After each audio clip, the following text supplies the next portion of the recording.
Hello everyone and welcome to Fableheim and a guide. I don't do too many of these things, but Alina of the Arena has just released into early access. It is a roguelike deck builder that is inspired by Slay the Spire, and it is the most brutal and innovative deck builder that I have played in quite some time. So I thought that because it absolutely destroyed me, that I would give a few pro tips to all those interested in how that you can overcome and survive in the arena. So what are we waiting for? Let's get right into it. The first things first, before we even jump into the game, for people like me who are not a fan of clicking all the time, you can go into the menu and you can enable an option to display keybinds. This helps me out a lot. Of course, I still click, but you know, it's nice to press buttons on the keyboard instead of just clicking all the time. I do need to save my right wrist somehow. Before we get into combat, I would just like to point out for the map is quite different than most Slay the Spire-like games, and Slay the Spire itself, in that typically you pick a place and then it blocks out all other areas on that floor, and you go in a zigzag looking for the ideal perfect path. However, in Alina of the Arena, that doesn't exist. You can go to every single banner, and I highly recommend that you do. You only need to do 5 fights in order to open up the champion encounter, but I would recommend clearing the entire thing, because going to more banners gets you more stuff, and more stuff is good. Shocker, I know. Now, part of what makes Alina of the Arena different than most Slay the Spire-like roguelikes is that you are in an arena. You are in a 3-dimensional battleground, which means that mobility is incredibly important. You need to move away from the enemies, and the enemies move as they chase you. This is critical, and understanding how to use and manipulate it will be a big part of success. Another key feature for Alina of the Arena is dual wielding. Alina wields 2 weapons because she's a boss, and it's important to use the right weapon at the right time. Weapons in your left hand affect red cards. Weapons in your right hand affect blue cards. All the cards are color-coded except for those that aren't, and if they are neutral, they are sometimes affected by your weapons and sometimes not. There are also 2-handed weapons that affect both color-coded cards. An important feature to utilize is that you can actually swap weapons between your hands, and even from the ground. For example, if you draw a bunch of guards that are marked as red, and you have a shield in your blue hand, well, you can just swap your shield to the red hand and then all of a sudden have bonus to blocks. This is incredibly powerful with crossbows specifically, which allow you to utilize ranged, but it is worth noting that you cannot swap a weapon that has been used. Building off our previous example, let's say in your hand of red guards, you also have a red attack, and you decide to attack the enemy. Well, even if you wanted to switch your shield to the red hand now, you used a red attack, which means your red weapon cannot be swapped. It is very important to keep this in mind. Now, I mentioned manipulating mobility. This is incredibly important. At the beginning of all turns, you generate an initiative card, which allows you to move 1 space. But there are plenty of cards that move you while attacking or doing something else. And those are almost always snap picks. They are so incredibly good. But almost equally as good are cards that knock back. And part of the reason is because you can knock your opponents back into other opponents or into the wall to stun them, which makes them skip a turn. Please note, you can also be stunned yourself, but it is different for you. When a player is stunned, they get a status effect called Stunned, which makes it so that any movement card costs 1 more mana. You can just play this and be done with it. You can also manipulate the enemy AI once you've gotten the hang of things to try and pull them into traps, or, begin the great chase by making them run around the outside. They do tend to avoid going into the spot directly adjacent to the wall, I'm assuming so that they don't get stunned, but you can trick them into it still. On top of tricking the AI, you can make them attack each other. For example, an enemy archer is shooting you. Wow, that's unfortunate. But what if you knocked an enemy into the archer's line of sight. Well, then the archer's going to shoot that enemy. There is a very specific turn order. You can see it in the top right. There's like a 1, 2, 3. But honestly, I still don't know how to read that.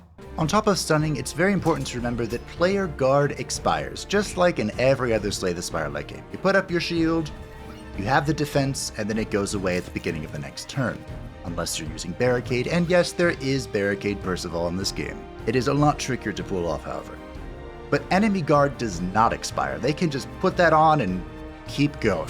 However, when their guard expires, they are stunned, which can be incredibly important, save your life, secure kills, all sorts of things.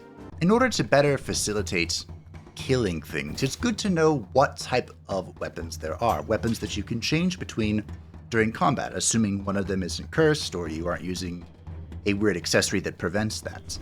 The sword is the basic bitch. It's gonna do bonus damage and hit things. It's very good. I love swords personally. Now the basic bitch's cousin is the longsword.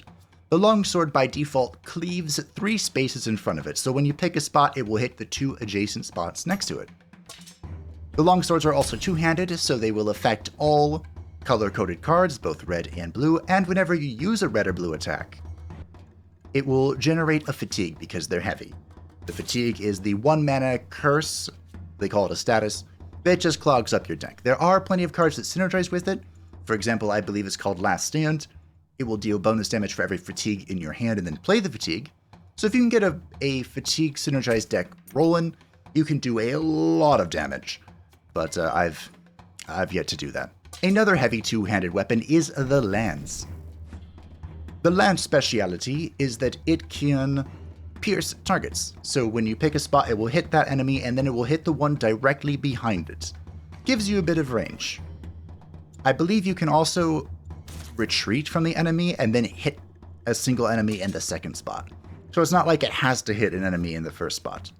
It just has that extra reach because it's a lance. Next up is the dagger. The dagger is kind of like a sword, except that it will inflict bleed whenever it attacks somebody that doesn't have armor. Stacking bleeds is a great way to kill giant things that have a ton of hit points.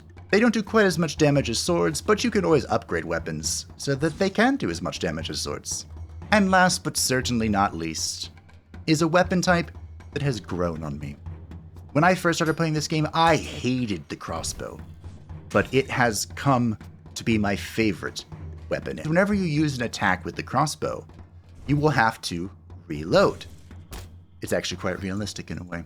In order to reload, you have to consume an attack of the same color. So, for example, if we have the crossbow in our red hand, and we use a red attack, we will then have to use another red attack to reload our weapon, and it will just be consumed by the crossbow.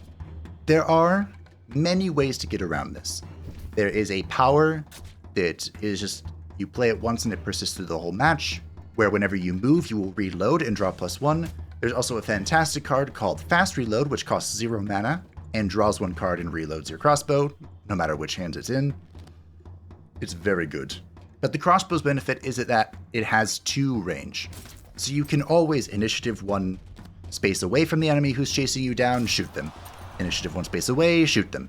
You can kite people into oblivion, and it is so much fun. Now, one of the features that weapons have is Power Move. I never remember to use Power Move, and they're not available to all weapons, but some weapons will have a little flame above their damage dealer with a number on it. That means you can press Power Move, and they will do a special effect.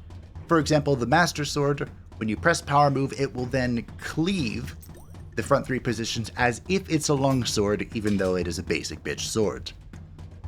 Don't tell Link that I said that. Now, the reason the Power Move has a number next to it is because it can only be used that many times. There are 2 ways to increase that. At the shop, you can upgrade Power Move, which gives it an additional Power Move charge, or on the map, you can recharge a consumed Power Move for 50 gold. Or so I've heard, because I've never used a Power Move in my life. Now, when it comes to Slay the Spire roguelike deck builder games, you always want a thin deck. Thin decks are better than thick decks. And the reason is because thinner decks can draw through themselves faster, and thus you can get the important cards more consistently. This is true in Alina as well. And typically a good way to assure this is to use the meditate sites to cut strike from your deck. The starting cards are pretty terrible, both the strike and the guard, but at least the guards can be useful if you're about to get slapped. It's also not a terrible idea to pick one hand to be offense and one hand to be defense in case you feel like using a shield, which are pretty good.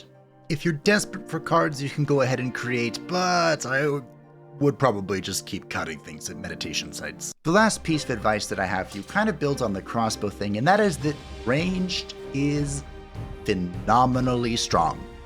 And especially, on top of that, fireball. If you see a fireball, it's pretty much a safe bet that you're just gonna pick it up. Take the fireball. The fireball will guide you. Always fireball. D&D wizards are right. Fireball is always a good idea. And that was all the pro tips I have for you in Alina of the Arena. Of course, it is worth noting that all of the details of these tips and the footage that you see on the screen comes from the demo, but I don't expect much of it to change in the early access. It is possible some of this could change over time, but I'll be here covering the game for when it does, so feel free to subscribe if you're interested in that. Thanks for watching. I hope that you found these pro tips helpful, and if you did, feel free to hit the like button. Thank you to the channel members and patrons who support the channel and keep it running and allow me to do weird shenanigans like this. And if any of you would like to stay up to date with anything happening on the channel, feel free to join the Discord in the description down below, and I will see you in the arena.